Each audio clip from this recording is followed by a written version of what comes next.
You ask Tiger to solve. This deals with linear equations with one unknown. The final result is n equals -21/10. Let's solve it step by step. Isolate the n. Multiply both sides by inverse fraction 7/-3. Move the negative sign from the denominator to the numerator. Group like terms.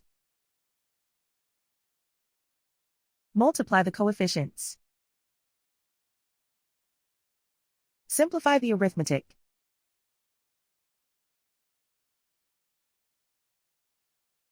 Move the negative sign from the denominator to the numerator. Multiply the fractions. Simplify the arithmetic. And so the final result is n equals -21/10.